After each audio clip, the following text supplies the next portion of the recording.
I've been farming long enough to understand why my ancestors left. It's hard work. It's very hard work, and it's repetitive. Some parts of it are repetitive work. And if you had to survive on the products of your farming, you'd be fucked. Climate change, drought wipes out your entire crop of beans, and then there's a flood. And some people in Africa who are subsistence farming are already experiencing this. They what are they supposed to do? They can't support themselves with subsistence farming anymore because it's too hot, it's too cold, it's too dry, it's too wet, it's just too something. This is part of why it's not about self-sufficiency, it's about community sufficiency. Hello and welcome to Planet Critical, the podcast for a world in crisis. My name is Rachel Donald. I'm a climate corruption journalist and your host. Every week I interview experts who are battling to save our planet. My guests are scientists, politicians, academics, journalists and activists. They explain the complexities of the energy, economic, political and cultural crises we face today, revealing what's really going on and what they think needs to be done. These are the stories of the big picture. Go to planetcritical.com to learn more and subscribe. My guest this week is Cara Huntermoon.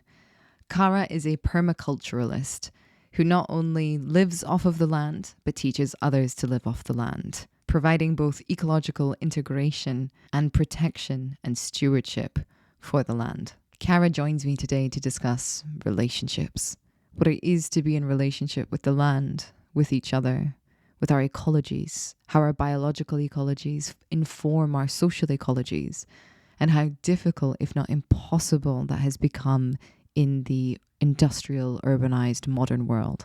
She explains how subsistence is a form of resistance and calls for a really profound transformation in which my generation, older generations, even the next generation, who may not yet be able to return to the land, but who will be witnessing and experiencing the decline of empire, for them to become the ancestors who can live on in the bodies of future generations, to learn the skills that will need to be passed on as hobbies, to learn as much as we can of the natural world around us in order to be able to tell our children about it. And I think it's a really wonderful example of what it is to be a generational bridge in a time when knowledge has become really scarce, especially the knowledge that we will need for whatever is coming next. It creates an idea of intergenerational community sufficiency, which then creates the conditions for physical material community sufficiency, which is how Cara lives and how she helps other people live. And this ultimate connection to the land, as she explains, goes beyond politics, and it literally creates the common ground that we need with our neighbours in order to find the values that we have in common and build the relationships that we need to transform the world around us. This conversation weaves between all of these things, weaving the different strands of alienation and possibility that exist in the modern world, touching on feminism, the failures of the left, and even looking at how the allies that we should be seeking out have somehow become our enemies in recent years, particularly for those on the left. And Cara invites people to remember that there are always different worlds possible, but it's only if you get your hands dirty and do the work that they will grow from the soil. I hope you all enjoy the episode. If you do, please share it far and wide. And if you're loving the show, become a patron on Patreon or support Planet Critical with a paid subscription at planetcritical.com. By signing up, you'll get the Planet Critical newsletter inspired by each episode delivered straight to your inbox every week. You'll also have access to the wonderful Planet Critical community who are full of inspiring thoughts, ideas, critiques, and determination. The links are in the description box below. I'm so grateful to everyone who chooses to support the project. I'm a vehement believer in ad-free and open access content, so Planet Critical wouldn't exist without the direct support of the amazing community. Thank you so much to all of you who believe in Planet Critical and keep the project going every week. Cara, welcome to Planet Critical. It is a pleasure to have you on the show. Thank you. My first question for you is, why is the world in crisis? Okay. Well, here's what I think. Great. When you put people in cities, they can no longer participate in the direct relationship with the rest of their ecosystem. Mm-hmm. So let's contrast it. If you go to the river every day to get your drinking water, you will notice if that water is polluted. Mm-hmm. And you will be motivated to do something about it immediately because that's your drinking water. Mm-hmm. But if you are turning on the tap to get your water, you don't know where it's coming from. Mm-hmm. You're not participating directly in the care of the water source. And you may not even notice if there's something wrong with the water because it always tastes like chlorine.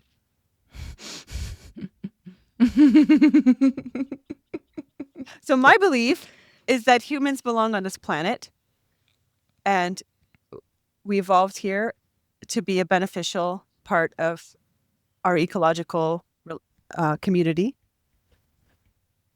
And we can only participate in that series of relationships beneficially if we have direct relationships and receive the feedback from our ecology. So if you live in a city, you can't do that. You walk in a human created environment on concrete with electricity and running water. And if it's hot outside, who cares because you have air conditioning? And if it's cold outside, who cares because you have electric central heating and you don't even have to make a fire. And you have no idea what you're doing to the rest of the community of all life. You're importing all your resources and you're exporting all your wastes because the land base of the city is not robust enough to take care of the resources and the wastes of that many people in that small of an area. And when you are importing all of your resources, that means you're stealing them from someone else. Yeah. And when you're exporting all your wastes, you are polluting someone else's home. And it's unsustainable. It's unsustainable because you don't notice the pollution and you don't notice the theft and you don't notice the lack of balance that is being created to take care of the city. And because you don't notice and because the people making the decisions live in the cities and they can't notice it through no fault of anyone's, it's nobody's fault because you don't have the relationship to have the information to make the good decisions and that society will collapse, period. Yeah. Yeah.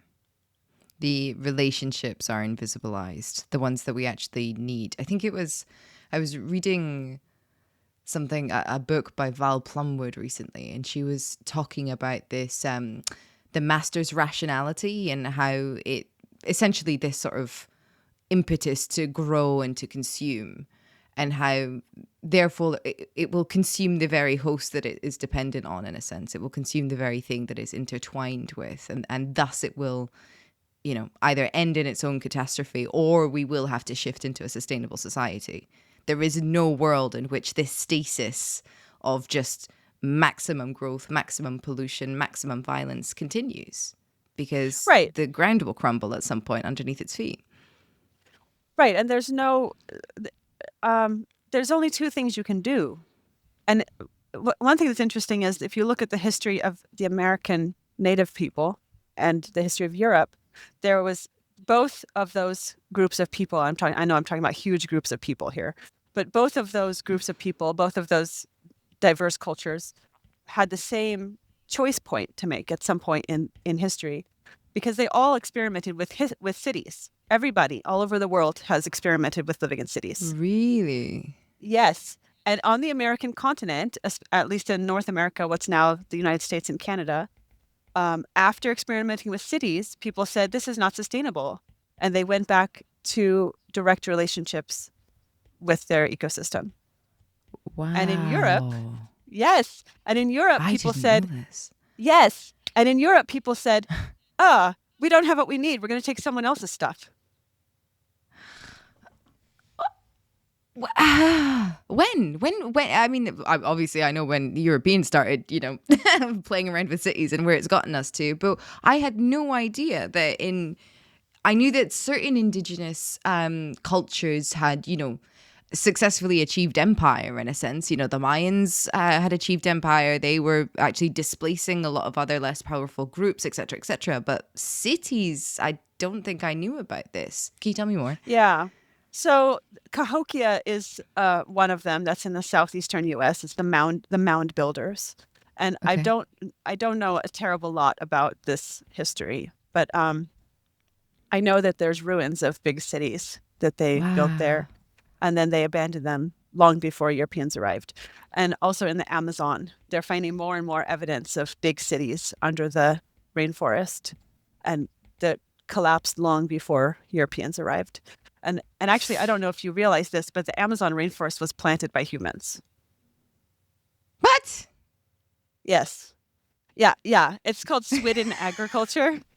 Yes, it's called Swidden agriculture. So it's sometimes called slash and burn. You cut down the trees in a little area and you burn it, and the nutrients go back into the soil, and then you plant your annuals. And at the same time, amongst them, you plant your perennials. And then after a few years of growing annuals there, your perennials have gotten bigger and the soil's getting a little bit exhausted, and you go to a new place and cut and burn and plant. And meanwhile, you've abandoned these fruit, nut, and medicine trees that you planted in your original spot, and they grow up and create jungle. So if you look at, there's two things that are major pieces of evidence for this. The soil conditions in the Amazon, it's tropical, of course. So the organic matter gets, basically, if you poop and turn around and pull your pants up, your poop is already swarming with bugs. Like it's the organic matter is incorporated so fast because there's so much life and there's no freezing, right?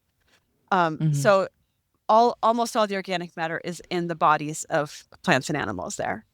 And that means the soil is actually very fragile because it doesn't hold organic matter. Does this make sense to you? Oh. Yes. I think so. Yes. The organic matter content of the soil is part of what makes soil resilient. So the soil has almost no organic matter because it's all in the bodies of living beings, and that makes the soil very fragile. And so the native people in the Amazonian area made what's called terra preta, or dark earth, or black earth.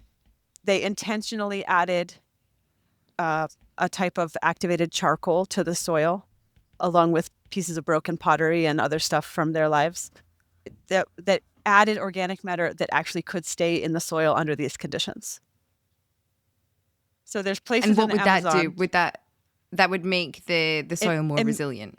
More resilient, more able to hold nutrients, more fertile. And there's places in the Amazon where if you dig, even today, hundreds of years later, you will see beneficial, healthy soil in places where the indigenous people made this black earth. Comparatively much healthier soil than where they didn't. So that's one thing they did to make the Amazon rainforest. And the other thing they did was this intentional planting of trees that were beneficial to them. And if you did a census of the trees in the Amazon, you'd find much more human trees that are good for humans, ethnobotanically important trees, many, many more than you would expect given just like random plants planting themselves. Yeah, humans did it. So what that means is human intervention in the Amazon has created a richer, healthier, perhaps a bigger. So like the Amazon as we see it today has been sort of co-created by human stewardship. It's not that they planted every single tree in the entire Amazon. Yeah. The Amazon as it exists, the healthy parts of the Amazon today as they exist were heavily shaped by human land management. So we could say the lungs of the planet were created by human relationships with their ecosystem. I mean, that is just astonishing. I had no idea. Wow. Yes. It's very hopeful. It's actually quite hopeful because it means we can do it again. Yeah. And I think it gives... I think people don't really have an understanding. Oh, this is such a glib thing to say, but you know what I mean. Generalizations aside and caveats included. I think it's quite difficult for people to grasp what it means to steward the land and what it means that indigenous cultures that existed and the ones that did actively steward the land. And it it's such an important part of our cultural understanding to try and uproot this idea of cultural progress, of the myth of progress, of technological progress defines cultural progress. You know, it's just that the natives in the Americas didn't have access to whatever it was, and that's why they weren't like the Europeans, and so the Europeans crushed them with their technological superiority. And it's like, well, hang on, there's a huge amount going on there, and it may very well be that certain decisions were taken and they were active decisions. Certain experiments were made and people said, no, actually this wouldn't be good for us, it wouldn't be good for our environment, and we need our environment. And certainly I think that's a relatively easy thing to imagine when the myths and the religions of a culture are fundamentally intertwined with the bigger picture of the environment, a people who are inculcated in the idea that there is no us without everything else. Yeah. I mean, the Incan Empire knew about wheels because they had them on their toys, but they didn't use them for transportation. Really? Yes. And I think it's partly because they were in such a mountainous area. To use wheels for transportation, they would have had to shift the landscape in ways they considered unsustainable or wrong. Yeah. Deforest. Or Deforestation, mine. flattening, Yeah. breaking rocks open. I don't know. Wow. Yeah, I mean, the It's stories, the Native American Mhm. stories, the ones I'm familiar with from North America, they're all about obligation and relationship. And the Haida people of the Pacific Northwest coast, greed is the great sin. You should never take more than you need. And you have to be careful, because if you're relating to a frog, you could be relating to a spirit being who has the power to make the volcanoes erupt. So you shouldn't be harming them. Yeah. There's no human beings in the center of everything or at the top of the pyramid. It's everything is a sphere, and everything is together all of the time, and you can't upset one thing without upsetting the other. In the this is slightly different, but in the Pacific Island, in the Moana culture, on the island of Samoa, even between themselves, they have this language for like the bigger picture of social harmony. It's called Va, and it's the space between, essentially. And the idea is you have to constantly be navigating and cultivating and maintaining this wider space of relationships between everyone in order for society to function. And it's just it's like a human version of that same relationship we're talking about with cultures that were more aware, or not even more aware, full stop, of their fundamental relationship to the land, of their being biological creatures at their very core, one and the same with everything else that is biological, which is just obviously something we've lost. Right. I mean, don't discount the experience and knowledge of rural people in Europe. Because they also have relationships with the land. Most of my ancestors are from Ireland and England and Germany, and the tradition of having a commons where you collectively care for the land-based resources is actually quite recent. It's 500 years ago, the commons closures began, and it was part of the necessary transition to capitalism. And it was, I mean, if we're talking about human history, it was yesterday. Yes. But if we're talking about the intergenerational knowledge that has been lost, I mean, it's almost absolute now, because it's not just one generation or two generations that you're having to make up. We're talking, 8 generations there where these things haven't, for the most part, haven't been passed down. And any talk of doing such a thing, anything that looked akin to practicing that which had been outlawed could have you, identified as a witch, could have you hanged, could have you burned at the stake. And I'm glad you brought this up, because I think there's a huge amount of trauma in Europe for that loss as well. When Robin Chimera wrote, when you lose your language, when you lose your land, you lose your language, and when you lose your language, you lose your mind. That also applies to Europeans. Absolutely. There were indigenous people in Europe as well. My husband grew up on a commercial apple farm in Holland. And he lived next door to his grandparents, who were still subsistence farming.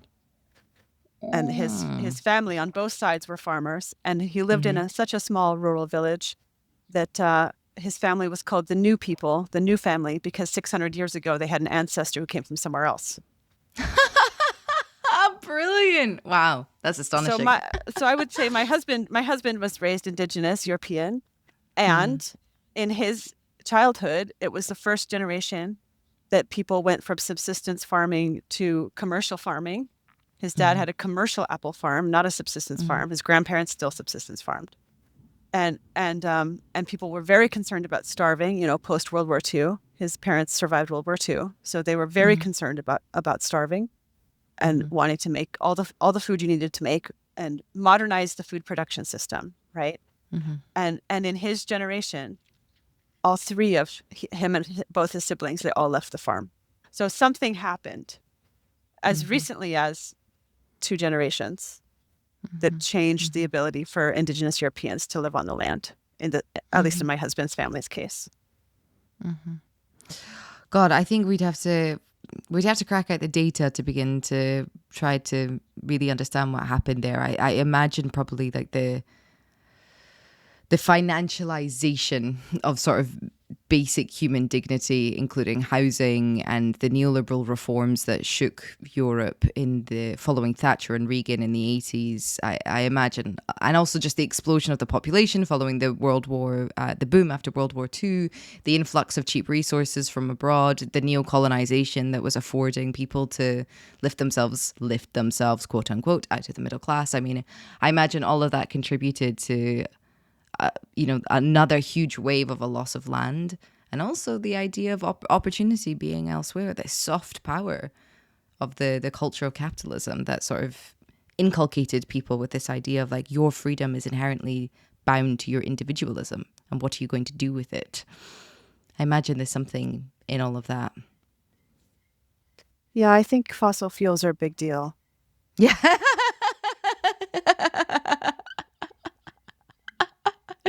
Yeah. This is like the understatement of the century. Yeah. I'd have to agree.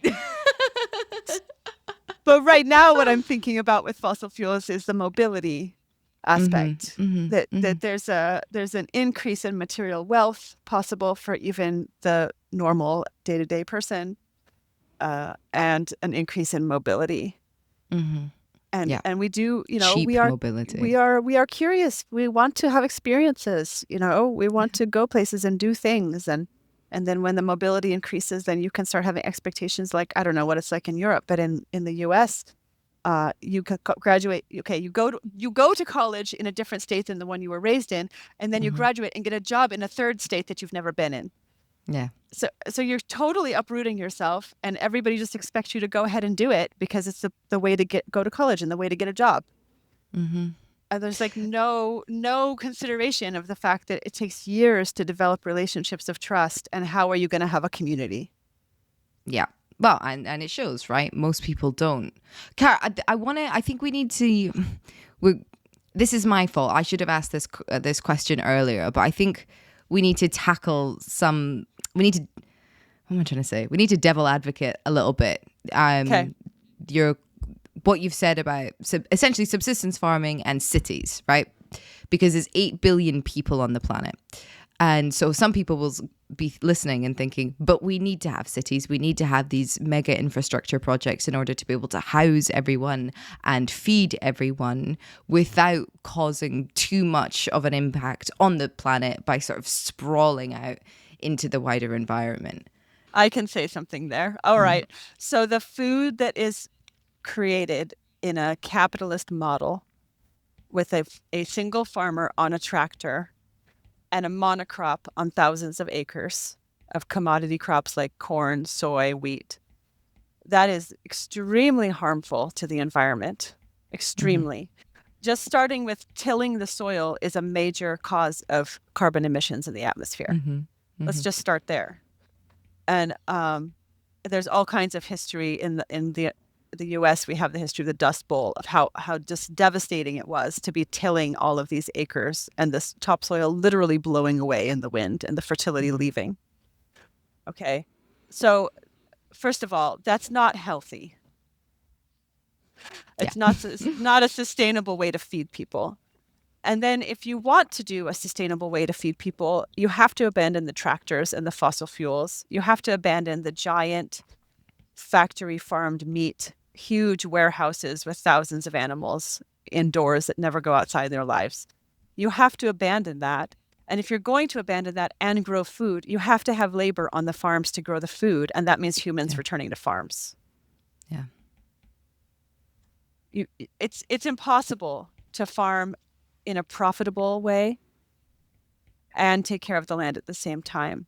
It's impossible. I know that people who are really into trying to make farms more sustainable are always saying, it's so profitable. It's so profitable to add a hedgerow. It's so profitable to reduce your spraying by having pollinator strips at the edge of all your fields. Okay, fine. My personal experience farming has been every time I do something, thinking maybe I could make money at this part of the farm, I violate my ethics or the needs of the earth every time. And I can give you an example. I have a rare type of duck that I'm stewarding. They're called anconas. And ancona ducks were thought to be extinct. And I don't know if you're aware of this, but there's a big problem with the extinction of domestic animals as well as wild ones. That there's entire pieces of the genome of our domestic animals are just disappearing through extinction because of this centralization of food production. That there's a desire to have uniformity and profit above all else. And those are the animals that do well in the factory farms. They're not the ones that do well in the homestead. And before that, we had everybody on their homestead did all their animal breeding and chose the ones that did best on their farm. And because their farms were all in different ecosystems, we had a lot of diversity, right? Yeah. So the Ancona duck was thought to be extinct. Dave Holderried, who lives in Corvallis, about an hour north of me, is really into saving rare waterfowl. And he was doing some breeding work, doing something else with ducks, and he kept coming up with this duck that looked like the written description of the Ancona duck. Wow. So he was like, I think I might have stumbled upon the origin of this breed, that the breed has gone extinct, but the breeds that went into creating that breed are still here, and I can recreate the Ancona duck. So he recreated the Ancona duck, and then he got the breed up to a population size where he was not concerned that his lack of attention would cause them to immediately go extinct again. And he distributed his breeding stock amongst small farmers. And I am one of the small farmers engaged in continuing the Ancona duck breed and helping them not go extinct again. It's like that duck pond is a tiny little part of Jurassic World or Jurassic Park or whatever it is. That's amazing. Oh my God. Yes. Yeah. Yeah. So we have this rare Ancona duck, and I was like, okay, here's the reality with livestock. You have to eat them. To keep them from going extinct, you have to eat them. And you have to breed them, right? So I was breeding them, and Anconas they're called a dual purpose breed. They lay lots of eggs, and they also make big enough carcasses to be worthy eating for meat. They don't make huge carcasses like the meat ducks that are just meat ducks, and they don't lay as many eggs as the egg ducks that are just egg ducks, but they do both passingly well. And they don't want to fly. I can control them with a 2-foot fence. They walk easily away from me, so they're easy to herd. So I can let them out in the morning and herd them to a day yard, and then close them in at night by herding them to their night yard. So I can rotate them through the landscape, and they're helping with the fertility and the pest reduction. Okay, so they're really wonderful ducks. So I thought, okay, how could I make some money breeding Ancona ducks and selling ducklings? Okay. The problem is that people want females and not males. So what do I do with them? If I raise them to the size at which I butcher them, I don't make any profit. So I kill them at 2 days old. So I hatch all these ducks, and I kill 95% of the males within 2 days of their hatching because I'm trying to make a profit, right? I decided to stop doing it because it's wrong. It's wrong. Yeah. But this is what I mean. Like, the demands of the market are not the same as the demands of life. Yes, the obligations we have to life. They are not compatible. The demands of the market are not compatible with the obligations we have to life. My brain is going off on an absolute tangent, but I'm just thinking about how essentially, like, across the world, there's this invisible truth that like male bodies are always the first to be sacrificed, whether it's young boys being cannon fodder throughout the ages, or male the males of domestic animals all essentially being, I mean, baby chicks ground up. They're just not as valuable as the bodies that can perform the reproductive work that capitalist forces and centralized forces seek to control in order to build themselves, and that obviously includes women's bodies as well. And reproductive work doesn't just mean procreation, but that is that's very difficult. That's a very difficult thing to hear. I want to tell you, people who farm do it because we love the earth. And farmers in the U.S. have among the highest suicide rates of any group, because it's impossible to make money farming and take care of the earth at the same time. And we want to be taking care of the earth. Yeah. We're farming because we love the earth. Yeah. So we have to end capitalism. That's just my conclusion there. Oh, yeah, totally. I mean, I completely agree with you. So we can love the earth. I completely agree with you. But do we have the space? Can we feed everyone and home everyone in a sustainable model without the concentration of most of the 8 billion of us in these cities? Well, it depends on what you're saying there, because it sounds like you're saying some person in charge is going to decide that we're all going to leave the cities and move back to the land and learn how to farm. And we're going to control and mobilize the population. And I don't think that's the right thing to do. What I think is going to happen is people are going to say, can I swear on this podcast? Yes. Okay. People are going to say, fuck this. They're going to say, fuck, I don't want to live in this city anymore. My car just got carjacked. I woke up the next day and some homeless person had broken into my house, and I can't walk the streets safely, and there's no food in the grocery store.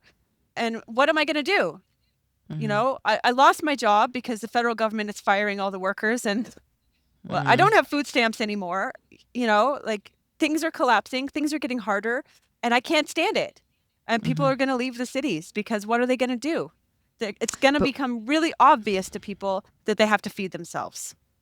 And yes, a lot of people will die. And not because we kill them, but because that's what happens when a society collapses.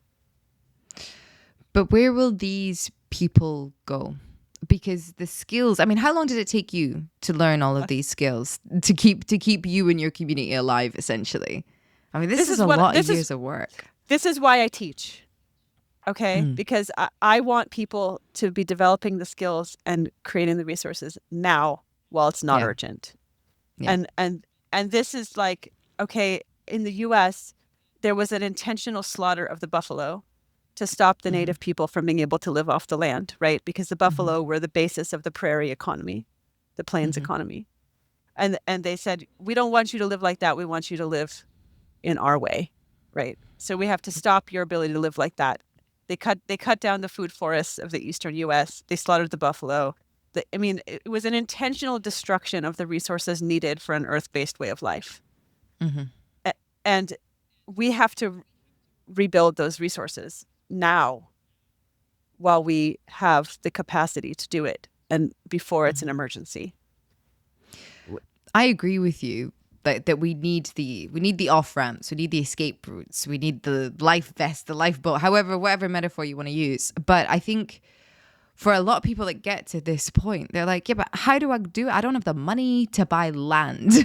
And that's because we still exist in the you don't have to buy land. No. Okay, here's what I recommend to people. Okay, you live in the city. Okay, so find out which organizations in your local area are doing ecosystem restoration work and accept volunteers. So go with them on an invasive plant removal work party and make friends with the people who do this stuff. And then learn to recognize the plants and the animals in your bioregion. So get some bird ID books and some plant books and find out who lives with you. And then find out about the ethnobotany. So ethnobotany is like the study of the relationship between plants and humans. So find out what you can use those plants for. Are there edible mushrooms within an hour's drive of where you live? Are there there are I know there are herbs that you can use for medicine probably on your street. You know, maybe you just see the greenery on your street as like the green background to the real life of humans. Okay, stop doing that. Learn the plants as individual people who live with you and have a relationship with you and find out how you can work that relationship. Plantain is excellent medicine. Goldenrod is excellent medicine. You know, dandelions are edible. You know, find out how you can eat and use these plants and start eating them and using them for fun. For fun, not because you need to survive. For fun. Do it for fun. And then maybe you like to knit. Okay. So if you like to knit, find out who within an hour and a half drive of your place raises sheep. And find out if you can go on shearing day and just like watch what happens during the shearing of the sheep. And find out if you can buy a raw fleece from them and learn how to clean it and learn how to spin it. You can use a drop spindle. It's very time consuming, but it's very simple. Learn how to spin it yourself and then knit something with this yarn that you took from a raw fleece. Okay. So this stuff right now, it's hobbies. In the future, it's survival. You will not be able to buy clothing. Probably not in our lifetime, but definitely in our grandchildren's lifetime. They will not be buying their clothing from China. How are they going to make clothes? And, you know, you were just saying, like, there's a lack of resources. There's a loss of knowledge. It's been so many generations since we had to live this way. But that's not totally true because there's still people who do it for fun. Yeah. So start doing it for fun and be part of keeping this knowledge alive and pass it down. So first you learn and then you teach and you make sure that it continues, because most likely what we'll see in our lifetime is continuing more like Trump, a lot of lies and chaos from those who are in charge, and things will keep getting harder and weirder. And we probably won't actually get to see the exodus from the cities because there'll still be some viability of living in cities by the time we die. Yeah. But that's, I think, you know, it takes about 300 years for a society to collapse. About 300 years, you know, like we're in the middle of it. We're not at the end. But those people at the end, they need to know how to make clothes and they need to know how to make medicine and what to eat and how to plant. So anything you can do to learn and then pass on that knowledge is part of the solution. I like that idea of learning to be the ancestor that can be transmitted through the body of the future generations. And I think that's a beautiful sort of refrain for people that do feel helpless or hopeless, and understandably completely powerless, that think, I want to be able to live like this or do this, and actually there's no real way that I can do. I can't actually get my hands in the soil and produce my however many kilograms of food for my family because there is no land. I mean, I think having seen it, witnessed it firsthand in Colombia, people reclaiming land, like there should be a land back campaign in the imperial core in the United States and all over Europe, essentially, of people saying this land is not being used to produce life or for the benefit of everyone. The food is becoming incredibly expensive. There will come a point where the grocery stores are not full of whatever we want whenever we want. We're going to chop down this invasive species that you've planted, or we're going to go and set up camp somewhere in it, and we're going to start farming because we will need to do that. So, because this is the thing, there is land. There's just the mental barrier and the legal barrier of who it belongs to. Yeah, I think that's true. And that's happened in the past where all of a sudden you can go get free land if you just go homestead it. The thing is that in order to do that well, we have a lot to learn. Yeah. Because it's possible to return to land and just destroy it more. So we have to start. That's why I say, learn who lives with you. Who are these animals? Who are these plants? And hang out with people who do ecosystem restoration. What are they doing? How are they thinking about it? Derek Jensen wrote a book called A Language Older Than Words that has had a big influence on me, where he talks about the birthright. We all have a birthright of being able to communicate with other species, and that capacity has been broken by the violence and trauma of our culture.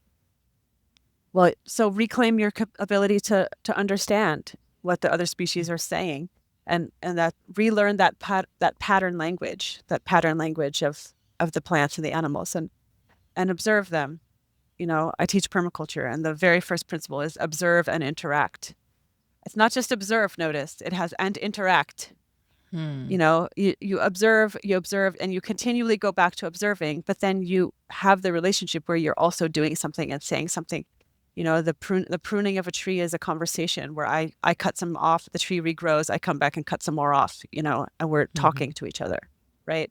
So you have to come home. You have to belong on the planet and act like it, and regain your capacity to relate and understand what the plants and animals are saying to you, because that is how you do good. Is you take care of the river, you observe the water getting cleaner, and you continue to take care of the river. Or you take something from the river and you observe that you're doing damage and you change what you're doing.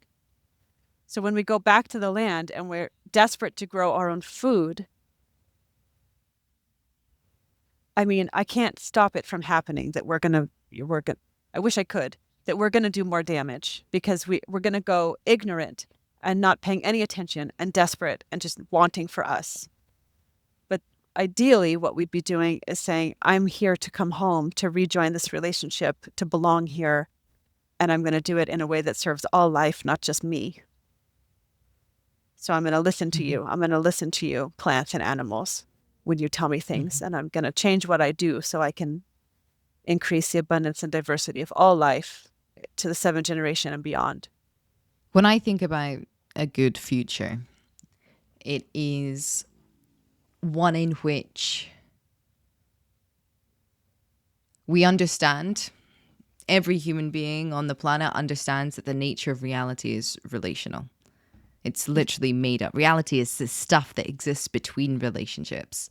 And so we move into a stewarding relationship with the land and with our kinfolk. We use, whatever this great gift is meant to be in our skull, this brain of ours, we put it to good use in terms of trying to understand, think through circular time, think about the 7 generations, practicing these ways that still exist in the world and have existed for a long time. And also take certain parts of modernity with us, like vaccinations, bits of modern medicine, probably not antibiotics, they'll probably be useless by then. But even the internet, if possible, like global sharing of knowledge, all of these things, so that we're constantly kind of, how do I put this? The net that we're weaving is also the blueprint for how to do this, how to remember this across the world. Because I do think that there is something particular about the extent of globalization today, for the first time in human history. And I think that it will maybe not impossible, but it would be very strange to go to a purely localized worldview. I think our relationships do need to be localized, but there's something about having this worldview, having this possibility of relationship with each other, that I think could offer, certainly for people that are frightened about the transition that we're talking about. They're frightened of what's going to come next. They're frightened of what they could do about it. They're frightened of what the eventual reality may be. It's also almost like a tonic, I feel. If we can actively choose a culture, a relationship that... What am I waffling on about?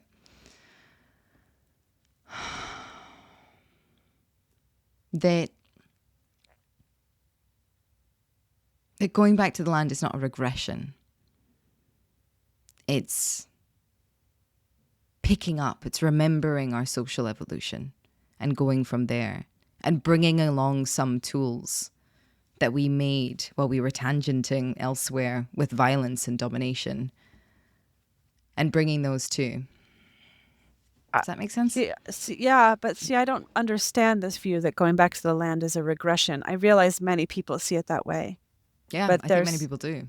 It's so much more real than what we're doing on the internet. And it's like if you saw a photo of something, but you couldn't, it's not three-dimensional. You can't touch it. You can't do anything with it. And then you actually go to that place. Let's imagine this is a photo of a amusement park. Okay, and then you go to that place and you can actually ride the rides and eat the popcorn and throw balls at the whatever. I don't go to amusement parks, you can tell. But but it's like the difference between a photograph of something and actually going and experiencing it, right? Like going back to the land is actually experiencing being human in a way that is not possible. It's not possible otherwise. I'm going to have to disagree with that. I think there are 8 billion of us alive all over the world, and a lot of people aren't connected to the land. We can't just sort of, we can't just assert that those people are not experiencing what it is to be human. The problem is that the possibility of experiencing what human is has such a huge range. Okay, let me try this way. You have a husband and a child, and you live alone in a house, and you send your child to school, and both parents work full time, and you're harried and frustrated and stressed. Many people have this experience. Mm-hmm. Okay, compare that with you live in a village where everyone has lived there, with the exception of birth, death, and getting married and moving off to somewhere else to get married. Everyone has lived there for as long as everybody can remember. You all know each other. It's safe for your kid to walk down the street, and you're all taking care of your child. I'm with you. It's so obvious. Like this life of modernity is not a particularly good life. It's evidenced in our mental health crisis. Yeah. It's evidenced in our lack of community. It's evidenced in the fact that Gen Z, these young adults that exist now, literally don't know how to talk to each other. I'm totally with you. And I think a lot of people can feel really deeply in their bones that something is wrong, that the way that we are living is wrong, or it's at the very least exploitative to them. Like the exploitation of the earth has come home essentially to the bodies that are exploiting it. That's right. I'm totally with you. I just think that it's also a really massive jump for people who have been inculcated in a culture and also propaganda that essentially demarcates working the land as a form of peasantry, as a form of oppression, as a form of enslavement, essentially, like subsistence. Let's get to that slogan on your t-shirt. Subsistence. Yeah. Like subsistence is not living, subsistence is survival. That's the soft power being thrown at people every day, essentially. That for all of their stress and their being harried, at least their job is, quote unquote, important. At least they are doing something. At least they have some freedom that can be, I don't know, you get to choose between having a Netflix subscription or a Disney Plus subscription, whatever it is. Like, I don't agree with it, but it is there. And this is, I think, what is so difficult to communicate to people, especially who are in cities and who literally are not out in the land and don't have the land really accessible to them. Of course they do. Their kinfolk are everywhere all around them. But when you're trying to explain to a people like, oh, this is a really, really beautiful life. It could be so much better. It's quite hard for them to make that jump. Right. So I've been farming long enough to understand why my ancestors left the farm. It's hard work, eh? It's hard. It's hard. And I don't use a tractor. I don't. It's hard work. It's very hard work. I like to say, who needs a gym when you're farming? Yeah. You don't need a gym. You're working your ass off. No, it's really hard work. And it's repetitive. Some parts of it are repetitive work. And if you had to survive on the products of your farming, you'd be fucked. You'd be the climate change, drought wipes out your entire crop of beans, and then there's a flood, and some people in Africa who are subsistence farming are already experiencing this. They what are they supposed to do? They can't support themselves with subsistence farming anymore because it's too hot, it's too cold, it's too dry, it's too wet, it's just too something at every moment. It's too something. It hailed during the flowering of the apples, so this year we get no fruit. Like I get it. It's hard work. There's no guarantees. And if you have to survive on the products that you're producing on the farm, there's going to be want. There's going to be periods of want where you don't have what you need. And this is part of why it's not about self-sufficiency. It's about community sufficiency. It's part of why not everyone's going to be a farmer. We also need doctors. Yeah. And midwives. Yeah. And it's part of why I'm glad we still have some connectivity to the supply chain, so we can take from places where there's abundance and share them with places where there's lack. But the problem is that system is not set up to take care of people. Yeah. It's set up to exploit their needs. Right. And so I'm really hoping that more people will learn whatever it is, learn the skills, plant the resources. I mean, I'm planting trees I don't expect to eat from, nut trees that take 30 years to bear. People need to do the work now that will feed the future, because otherwise, what are we going to do? I mean, subsistence farming is hard. And what are the alternatives when you lose your job and can't buy food at the grocery store? What are the alternatives? You're talking about people are scared. How do we help them understand that they don't have to lose everything? But it doesn't really work like that. It's probably not us. It's probably our grandchildren. I think we're going to see some huge changes. I think we're going to see the displacement of huge numbers of people in our lifetime. I think that we're going to see the economy shrink quite dramatically. I think we're going to see this obvious, increase in tension, which will spill out into further, climate wars or resource wars, the first of which we're already seeing. West Papua is an ongoing one. Sudan has just raised its head again after 30 years. And obviously the genocide of Gaza is very much about getting access to more land for a growing kind of Israeli state. So I think we will see more of that. And I think that people are going to lose equity in their homes. They're going to lose value in the investments that they have made, and they are not going to have money. There will be foreclosures, and there will be nowhere to go, essentially.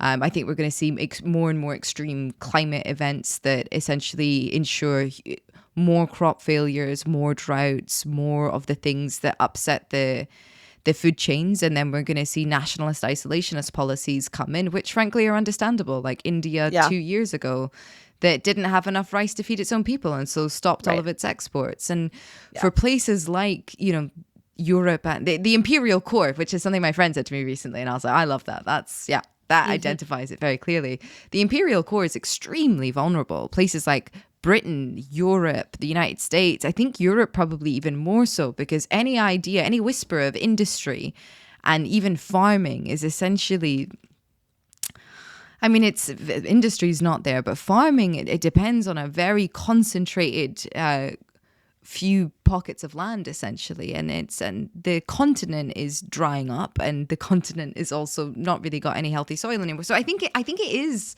for me, it feels like, to be honest, my lifetime that we will begin to not witness it, because experience it, because we're already witnessing it. But I think it will come home into the bodies of the children of the imperial core in our lifetimes. Yeah. And I think maybe I was showing my privilege there, because I live in a place that is very buffered by living in the USA. I'm very buffered by such a huge country. Huge. With its fingers in every pot all over the world. huge military, Yeah. but people here too are like, things are hard. It's getting harder. Mm-hmm. It's impossible to buy a house. Mm-hmm. You can no longer buy a house. And, um, I keep saying no food in the grocery store because we just went through a pandemic where that actually was true. You would go to the grocery store, there'd be nothing on the shelves, like Mm-hmm. this is people are experiencing that. There's Mm-hmm. measles outbreaks in the US now for the first time in Oh my decades. God. Measles So outbreaks of all that's because things. the anti-vax sentiment among, fucking Yes. wellness chickies, yeah, just Well, unbelievable. RFK. and again, remember how I started this with, you have to have the direct relationship. If we notice something, if we see something, if we have the relationship, we can respond to it. We can have intelligence about it. But you take away measles for decades and nobody alive remembers how bad measles is. They're going to start saying, well, this vaccine is bad. Measles is not that bad, but the vaccine is.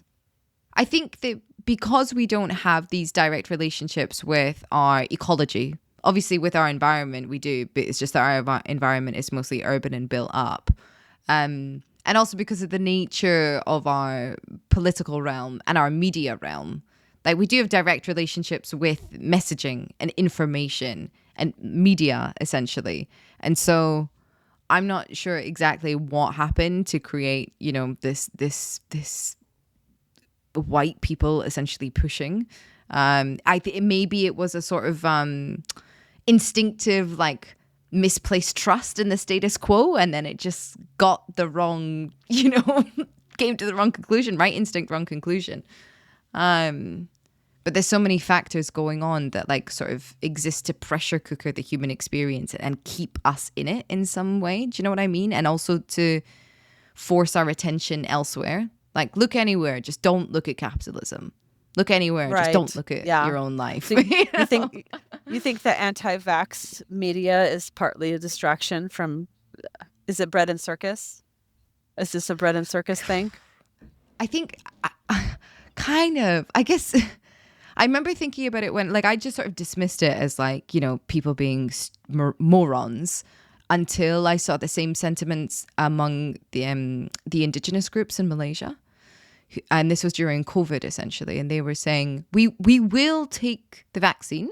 We will just take it after everybody else. Thank you very much. And in particular, it was the Penang people who are nomadic. And they said, we will just go into the forest. We will just go back into the forest and we will survive. And then if we hear that everything has gone fine with everybody else, then we will come out and take it. And what they were expressing was not anti-science. It was anti-government.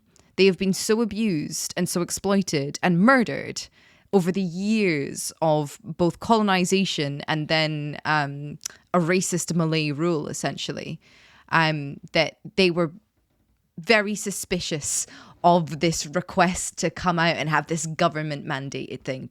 And that was the moment for me that went, oh, maybe it's the same in the West. Maybe people are kind of like, maybe their bodies really are humming with this feeling that something is not right, that we shouldn't be trusting something, some kind of institution, some kind of whatever.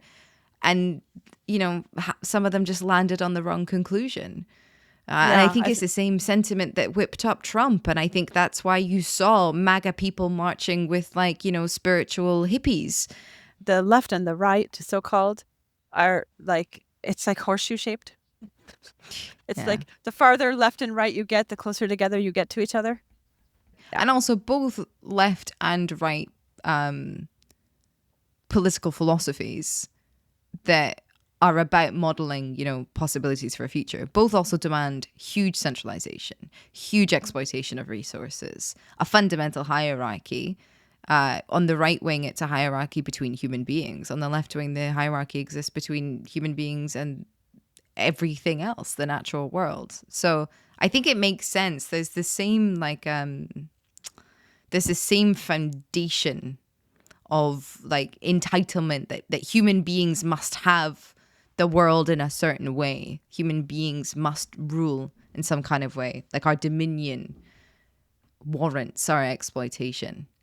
Whether it's, communist or capitalism, the centralization of resources always demands exploitation. Yeah. So we're talking about why the world is in crisis, right? Yeah. That's why we're here talking to each other. Mm-hmm. So there's another piece of this that this is making me think of, that Mm-hmm. that social media divides us from each other, Mm-hmm. and there's an increasing radicalization on both the left and the right. Mm-hmm. And the more time we spend online, the less time we spend in person. Yeah. And we can get really skewed ideas about how people are if we are only relating to the online versions of people. Mm-hmm. And I'll just give you an example. I was teaching a permaculture class 2 weeks ago, and some of my students said, we would love to buy land, and we have the resources to do it, and we would love to buy land and start a permaculture project. But then we would have conservative rural neighbors. So. And I was like, I mean, these are like city people. They're like city radicals, you know? And I was like, so get over yourself. I Yeah, mean, totally. that was my reaction. I was like, I said, okay, listen. So I have this very short haircut. See, I have a very Yeah. short haircut. And I wear these shirts, subsistence is resistance. And I was wearing one that day. And I said, so don't wear a shirt like this. Okay? Dress normal. I can't do anything about my haircut, but I can dress normal. Go knock on their door with a plate of cookies and say, hi, I'm your new neighbor. What should I know about the neighborhood? Yeah. They'll love it. You know, like, how do you relate to the land I just bought? Do you have a view through my back field that you'd like me to protect? What matters to you about our neighbor relationship? Just go be normal. You know, like, they're not going to hurt you. They are not going to hurt you. They have no interest in hurting you. Yeah. They might want you to protect their view. They might want you to pick up the trash the last landowners left there when they had a marijuana grow and trashed the land. They might want rural people, by and large, we do care about what happens on our neighbor's land because we know the ecosystem expands beyond our fences.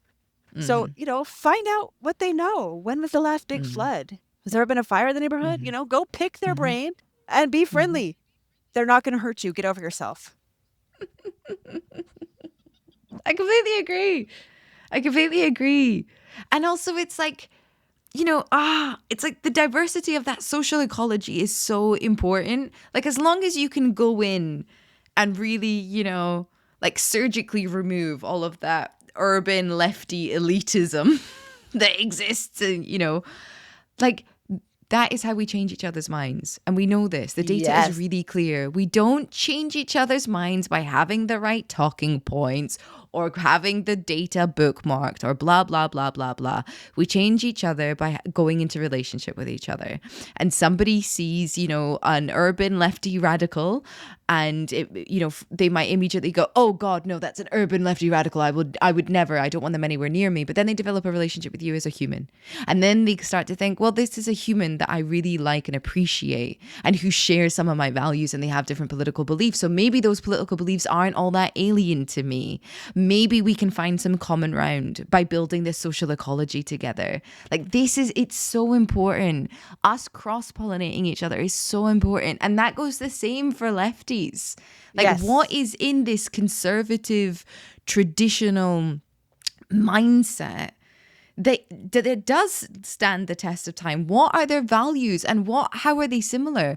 Are their values about protecting their community? Is it just that their idea of who is in that community is slightly smaller? Therefore, can that idea of community be expanded? That's a huge piece of common ground between the right and the left. It's just that who belongs to the community is different. But my God, like, that's a fertile soil. If we're starting from that basic premise, we protect, and it's just the right is we protect our own and the left is we try to protect everybody, well, then you have a really wonderful place to start. And like, thinking of ourselves as these political bees, political bees and flowers, both giving pollen and receiving pollen. It's, that's really where the change starts. Like, we need to be coming into this ecological confrontation, not just with the land, but with each other. Right. I mean, that's who's going to help you when things are going badly and it's too much and the government's not coming to save you. It's going to be your neighbors. It's going to be your neighbors. I mean, I get so much out of my neighbors' relationships. So much. For me, like, when you say it's also good for people on the left, it's It's Mm-hmm. there's so much wisdom and experience and knowledge and perspective available from people Mm-hmm. who don't politically agree with me. They Yeah. don't agree that climate change is created by humans burning fossil fuels, and they don't agree that Trump is a terrible president. Wow. And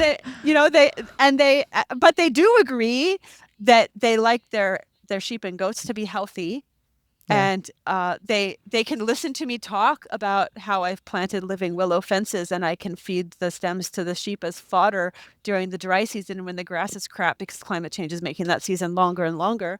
Like I have people in my life where I show up and I teach them stuff about permaculture and they listen to me because I don't say this sequesters carbon. Yeah. Right? Yeah. Like I used to say that and now I say people have different views on this topic. And it makes sense that we would, because none of us has carbon meters in our minds. We don't have a sensory organ for carbon in the atmosphere. We're Mm-hmm. relying on experts with technology to measure the carbon and tell us what it means. Mm-hmm. And we might be coming to different conclusions because we might be listening to different experts. Mm-hmm. So some people think that coppicing sequesters carbon, and some people might think that's bunk. But what you can see with your own eyes and observe with your own senses is that coppicing creates resources on your farm and helps your farm be Yeah. healthier. Yeah. Yeah. Yeah. Speak to people in the language that makes sense to them. It's really simple. I had a really interesting moment. I actually wrote about this in the newsletter. I had an interesting moment like a couple of months ago. I was in the Amazon, right? I was in the Amazon with the Achuar people who are a pretty small nation. They're the smallest in that region of the Achuar, and they only came into contact with the outside world 60 years ago, right? And And they when planted that rainforest. Sorry. yes, And they still tend it. they do. They do. I would say that being among them was a really interesting experience for like understanding the complexities of an indigenous life, and what like just whatever sort of last vestige there was of this leftic romantic ideal of the noble savage, essentially, like, oh, they have the blueprint, we could just go back. I mean, that was kind of eased out, I would say. Obviously it's all environmentally contextual, but particularly for the actual, because they're polygamous mostly, right? That's now changing because of contact with the modern world and also Christianity. But for the most part, they're polygamous. I think with the next generation, it'll be different. And they're also extremely patriarchal, right? To the extent that up until very recently, women were not participating in public life or political life. They have babies and they serve their husbands and they make the tea for the political debates, and that's pretty much it. And you can definitely see that difference when you're among them, this like gender difference in how they have been taught who they are and what kind of space they can take up, right? And I was invited to introduce us and this project that we were producing, right? Planet Coordinate. And I was like, oh my God, this is so exciting. I'm gonna stand up in this longhouse in which all of the men are in the center and all of the women are behind them with the children, and it's going to be me and not my male partner who stands up and introduces the project. Like, this is a really exciting moment. God, what an idiot I was. I got up, and then obviously the men were like, most of the men, some of the men walked off, most of the men didn't listen, some of them listened, right? But I was speaking to the women. I was like, this is when I show a different way of being as a woman. So arrogant, so naive. And the women also ignored me. Some of them laughed and sniggered, And afterwards, I was like, I was hit with my own naivety and arrogance, and like absolute blindness about social ecology. And I was like, who cares? Who cares if I come in as a stranger doing something else? They don't see this, bond between us because we both have female bodies. Like, their culture comes first, and everything that they have been taught in their culture goes against, it means I shouldn't be standing up there and speaking. And because I shouldn't be, it's odd and it's funny. And actually, I'm the weirdo for doing it. Like, there's not just this wave of social progress towards which, if you just show that it's possible for women to be liberated, they will go, this is how I meant to live. How wonderful. Let me just, let me just adopt that. Like, the social equalities within which we create our cultural beliefs and our political beliefs, i.e. the relationships that we have with people and what they're saying to us, are the most important, full stop. You can have something modeled to you from someone else. You won't care. You won't care if there's a stranger and there's no reason to trust them. You won't care because you don't already have a relationship with them. And for me, that was like the most astounding possible moment of it. Just like, right, I literally do not matter here. This goes back to what we were saying about whether it's progress or regression, to go back to the land. Right. So, like, it's possible, and I'm just doing this as a thought experiment. I don't know the Achuar people. It's possible that those women looked at you and pitied you because you didn't have a husband and several co-wives and some children to raise together. And you didn't have the intimacy and the connection and the belonging and the depth of spiritual meaning that comes from what they experienced. Like, they had a sense of wisdom and rightness that was supported by their cultural beliefs, but also their individual experience of their lives had so much of value in it. And they look at you and they see you don't have any of those things that they value so much. I think for me, it was a really important moment as a lefty who really firmly believes that if there is any political impulse in the human being that is innate, it's probably towards leftism principles, collectivism, community, etc. But it was a really important moment to show that you can't just, there's nothing in our DNA. There's not like a code or a switch, sorry. There's not a switch that's waiting to be turned on about women's liberation or civil rights or egalitarianism or any of that. There is no one natural way for human beings to organize themselves between each other. It will absolutely fundamentally depend on the ecology around us. And that biological ecology will create our social ecology. And for whatever reason, for the Achuar, that was what they created. And they've continued it because it's worked for them, obviously. Like, they have managed to sustain their population in a part of the world where, they actually don't have fresh running water because they're by the really, really big rivers. And so the rivers are slightly polluted with lots of organic matter, and they have that problem still for their children. So being in polygamous structures where a lot of children are being born, that is how they have survived culturally. And so it was like, oh God, life is always reaching and growing, and there's no one way to do this. There's no one way to do this biologically. There's no one way to do this as humans either, apart from just together. That's it. That's the only thing that is consistent everywhere in the world, just togetherness. But that's it. And it was a really liberating, but also quite vertiginous moment, I guess. Yeah. So women's liberation has come up several times in this conversation. And I have an interesting view on that topic because I got pregnant when I was 23 after being raped, and chose to keep, and I chose to keep the baby. And I lost friends who didn't want to see me with my lack of resources raising a neglected or abused child. And they foresaw in my future that by not having an abortion, I was setting myself and my child up for suffering, that they didn't have the resources to relieve, and so they had to just separate themselves from me and not try to help. That's a very odd response, isn't it? Well, it's a very left response. It's a very left, politically left. I would say that's a very politically left response to believe that you have to have certain resources to do well as a parent. And if you don't have those resources, you should obviously get an abortion. And if you don't get an abortion, you are being stupid and already starting the path of abusing or neglecting the child. I'm not anti-abortion.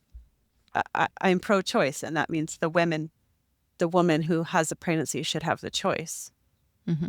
And if she chooses to parent that child, the community should support that choice. Yep. And, so there's something about that for me. Like, my story is that choosing to keep that baby saved my life because I made choices for her that I couldn't make for myself. I made good choices because she was depending on me, and I couldn't make good choices for myself. So it was years before I was able to say, oh, now I can make good choices for myself, not just for my child. So there was a wisdom in me. I knew something there. But I have, I'm somebody who likes home birth and extended breastfeeding. I breastfed my child for 4 years, and and then I had another child and breastfed her for 4 years. But this is how I came to permaculture, because I was a mom and I was reading anthropology books about parenting, and I was curious. I wanted to answer the question, I didn't want to know how Americans raise their children, or like what's normal parenting in the US. Like, I wanted to know how humans evolved to be parented, and what are we born expecting based on our evolutionary expectations, our DNA. Like, what are we born expecting in terms of how our caregivers take care of us and what our community is like? And when you ask that question, like, what do human babies need? If you just keep asking that question, you get to, like, they need a village, they need healthy water, they need an end to war. If you center your entire life around what mothers and babies need, you will solve all the problems on this planet. Because all of the answers have to do with benefiting all life. And this brings me to, there's an Anishinaabe story. It's a Eastern Woodlands Native people in the United States. It's an Anishinaabe story about how death entered the world. You want to hear it? It's short. Yeah. All right. So Maushop and Matadu were the twins. Maushop was creating good things like butterflies, and Matadu was creating irritating things like mosquitoes.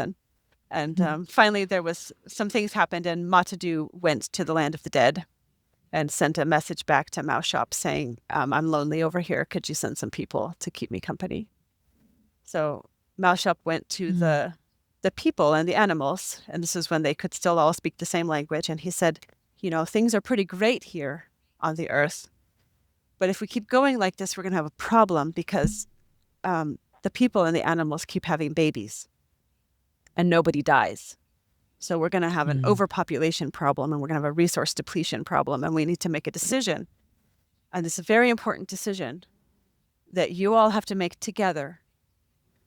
And whatever you decide, everyone coming after you will have to live by your decision. So it's very serious. You have to make this decision very carefully.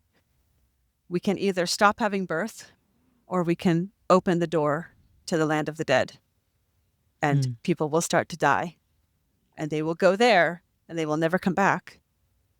And I don't know what's over there, because I've never been there, but my brother is there waiting to welcome you. So the male humans and the male animals met in council, and the female humans and the female animals met in council. And then after some talk, they came back together, and the oldest of the men said, we've decided we're going to stop having births, because we don't know what's on the other side of that door called death. And we like it here. This is a good world. There's no guarantee that one's going to be that as good as this one. And, we're kind of scared of that new thing. And we want to stay here where we know it's good and continue to have a good life. So everyone listened to him and nodded thoughtfully. And there was a silence to digest what he had said. And while they were silent, they were also looking in the middle of the circle. And the babies were in the middle of the circle where everyone could care for them.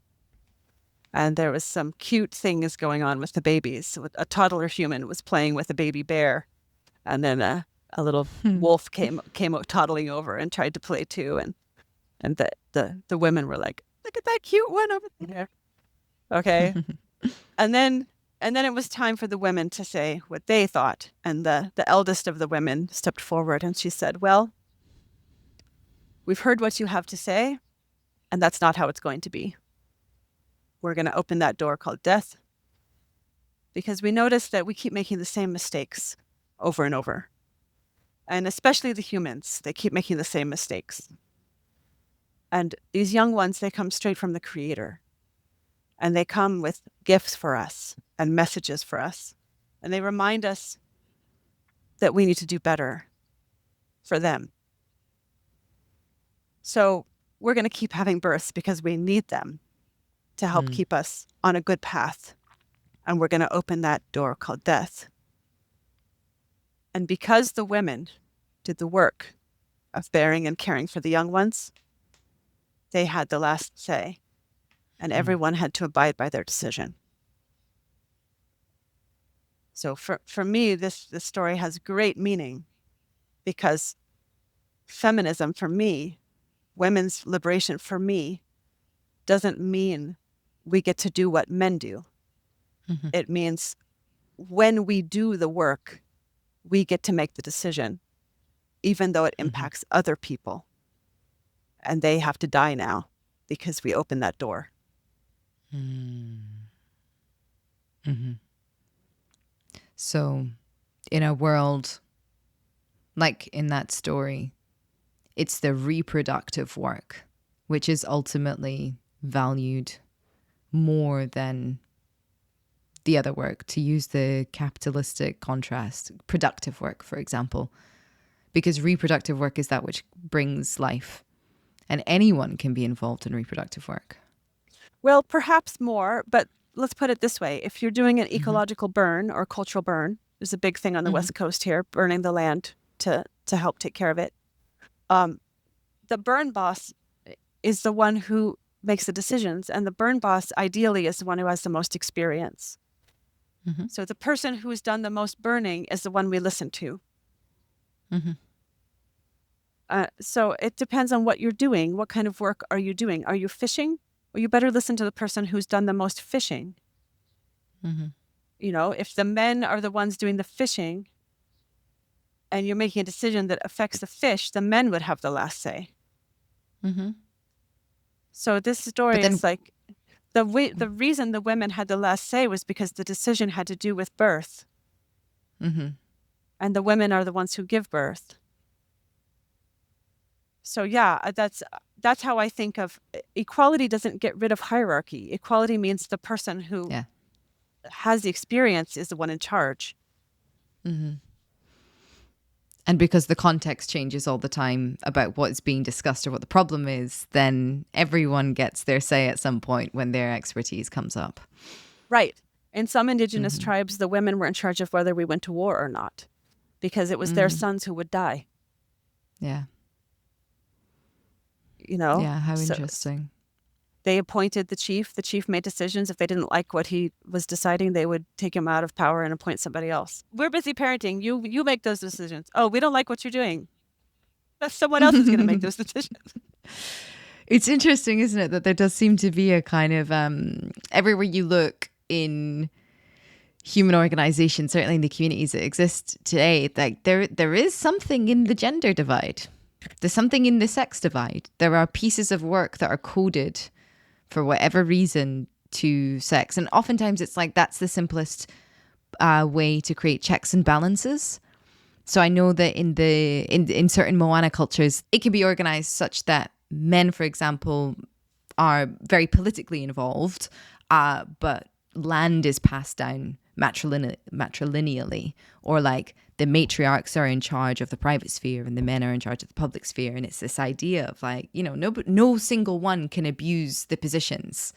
No single sex even can abuse the positions of power because they're always in balance with each other, always checking each other. And it's just interesting, I think, to repeatedly come across examples, exactly as you're saying, of this work divide that goes Well, down the sex lines. the United States got it wrong because the founders of our country were inspired by the Iroquois Confederacy. And the Iroquois Confederacy was a tripartite government they didn't have the House of Representatives and the Senate and then the president. They had the Men's Council and the Women's Council and then the chief. Right. So the U.S. founders created this government. They were like, no, we're not going to have a women's council. We'll have men in the House and men in the Senate, and women in the home. right? Yeah. But a lot of this division of labor, if you're talking about a subsistence lifestyle, a lot of the division of labor makes sense, like practically. Like my family goes to the coast to harvest edible seaweed almost every year. It's June, and we go in the very lowest tide, and there's different kinds of edible seaweed. And one kind, the bullwhip kelp, grows out on the rocks in the deep water, and another kind, the alaria, grows in the shallow water on the sand. And so the men go out in their wetsuits with their knives and buckets to the cold ocean up to their necks on the slippery rocks to gather the bullwhip, and the women who have babies and toddlers that need access to their breast stay where they can access their children and harvest the alaria. Right. And of course, if you're not pregnant or breastfeeding, you can go out with the men. What's the big deal? Whenever this topic comes up about sex or gender, people are like, but what about the gender nonconforming people? It doesn't matter. If you have relationships with each other, it doesn't matter if you don't conform, because you're not a woman. You're a person. You're a person who happens to be a woman. I remember interviewing John Gowdy years ago, and he was like, more complex societies create simpler human beings. Simpler and roles. In ants, and in termites. There are 3 species on this planet that create really, really complex societies. The more complex they get, the roles get simpler and simpler and simpler and simpler. Whereas in a society where you know everyone, you don't have to identify yourself because people will know you. And so if you want to behave in a particular kind of way, as long as you're not bringing harm or to the wider culture, nobody cares. Nobody cares. I used to teach something called liberation listening, which is interpersonal and personal growth process. And each year I would do an intensive 8-week class on one aspect of liberation. And one year I did one on racism. I was actively studying Ku Klux Klan members in my state, and racism and white supremacy in my state. Like the 8-week class was about what is the current state of racism in Oregon, and how can we respond to it. And one of the things I learned was that people who are members of the KKK will say things like, oh, those lefty liberal rainbow people, they say they want everybody, but they don't want me. They think I'm bad. Yeah. So I went to where people say I'm good. I went to the white supremacists because they know I'm good. Yeah. So we got some work to do, friends, about noticing that people are good and being human together and connecting with people and showing how much we like them with our weird haircuts and our subsistence is resistance t-shirts on, so they can notice that we're human and that we're friendly and we don't think they're horrible and want them to go away. People have forgotten, first of all, that like conflict is not harm. If somebody disagrees with you, or if somebody wants to have a debate with you, like that is not an actual harm on your body. We have to be able to tell the difference between the people who share different opinions or have different anger, different hurt, their own sense of alienation, and the people that actually want you dead. And it was Baldwin that said, like, I will speak to anybody and I will consider, anybody my possible ally unless, they fundamentally want my dead body. Unless my liberation is totally antithetical to them. And I think it's really, really, really important that we learn to be able to identify that difference. Because if we can learn to identify that difference, then we can learn to sort of see how, right, okay, if we get into the 21st century and we begin a sort of pop culture joke of female supremacy, and then that takes off, and the sort of cultural touchstone at this moment is of joking about how bad men are, how shit men are, then yeah, maybe when Andrew Tate comes along or Jordan Peterson comes along and says it's actually all right for you to be a man, it's good to be a man, and here's how you be a man. Oh, shocking that 14-year-old boys will go there rather than into the pool of people that are saying they need to shut the fuck up because men have had their time, because that boy hasn't had his time, you know. Similarly with, you know, the rural people in the United States who are literally seeing their living conditions decrease in flyover states that are being bypassed by political attention, and who the left has not been looking to support in the recent decades, essentially. And also the mainstream left, the Democrats, and then be surprised why they vote for Trump, somebody that's actually speaking to them. They've been ignored for so long. And this is the thing, like, then you create this really easy political condition of you've got enemies everywhere, and it's really, look at these white supremacists, look at these misogynists, look at this, look at all of these people. Well, yes, now we have a huge problem. But we also helped create that problem. And so if we can come to accept that and acknowledge that and take some accountability, maybe we can begin to undo it by taking a plate of cookies to your Republican neighbor and saying, why don't we just have a talk? But like, you're angry that these people don't see you as human. You don't see them as human either. So what are we going to do? Who's going to be the first person to take the step? Who's going to build that bridge? Are we just going to sit and be angry at each other that they're not doing it? There will be people that you cannot build that bridge to. There will be people that want you dead, and you should never build that bridge to them. Never, because they're a threat to you. But there are plenty of people that we can. Let's do that for all of our theory and our talking, what we can't even maintain our relationship. So this makes me so mad. I am a lefty, but it makes me so mad about the leftist space. We can't even maintain our relationships with each other. We cannot even maintain our relationships with each other. It is ridiculous. The world is on fire. People are starving. People are being jailed. Fascism is coming back. Put aside your differences, for the love of God. Create the phalanx of defense that we need to get through this. You've got my back, Rachel. I've got your back too. You know, I was speaking with a woman from the Moana culture over the weekend, and she was like, I'm so sick of it. I'm so sick of having to talk about colonialism. So sick of this C word. You know, how are we ever going to move past it? How are we ever going to build relationships? Because we need relationships with each other.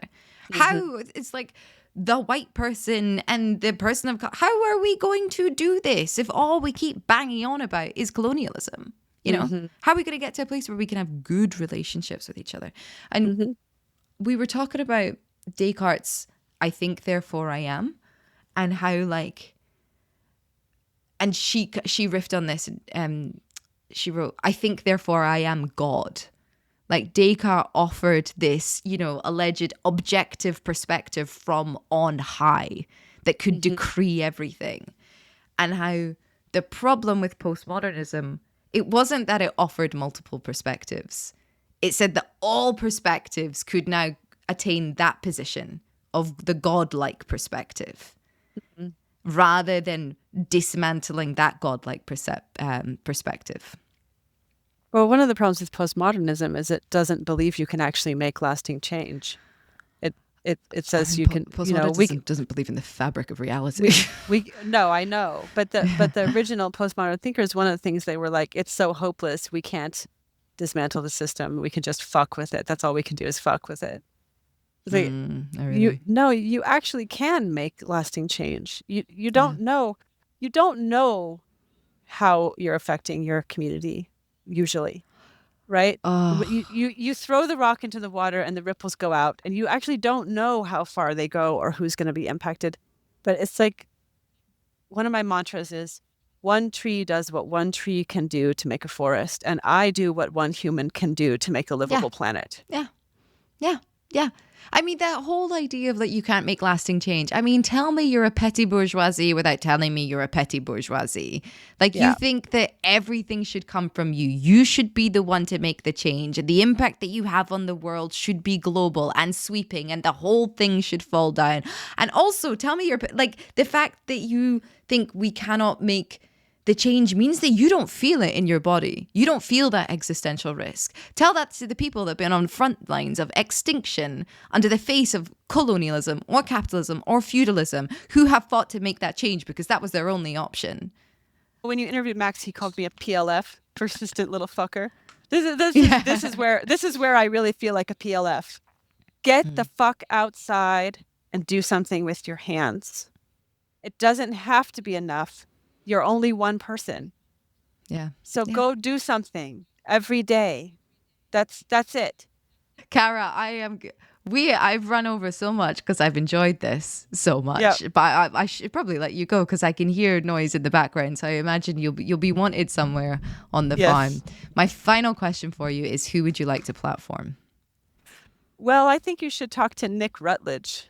He used to be in charge of the Agrarian Sharing Network Seed Increase Initiative until he moved to California and gave me the job. But he's one of my mentors and friends, and Great. he's very into how we can adapt seeds to help with food crops adapt to climate change and Great. what we need to do hands on to, yeah. And you could have me back. We could talk about this too sometime. But yeah, that would be good. I probably should have brought it up, but all the political stuff was just too interesting. yeah, you'll just have to have me back. There's a lot more I could say about what we're doing here in Oregon to try to build these relationships of care and increase our skills and resources. And yeah, it's definitely something I'd love to talk about, maybe on your other podcast where we talk about what we can do about it. Well, that's not a podcast. That's a documentary series that I'm self-funding. So maybe it's worth a visit with the camera. Oh, excellent. There you go. All right, Cara, thank you so much for your time. It was really delightful to speak with you. Thank you. I really appreciate you. Thank you so much. If you want to learn more, I've put links to everything in the description box below. Remember to subscribe to the channel if you're new here and share the episode if you enjoyed it. To support the show, subscribe at planetcritical.com where you can read the weekly newsletter. You can also become a Planet Critical patron. All links are in the description box below. As always, my deepest thanks to that community. Planet Critical wouldn't exist without your support. Thank you everyone for listening and for coming on this journey together.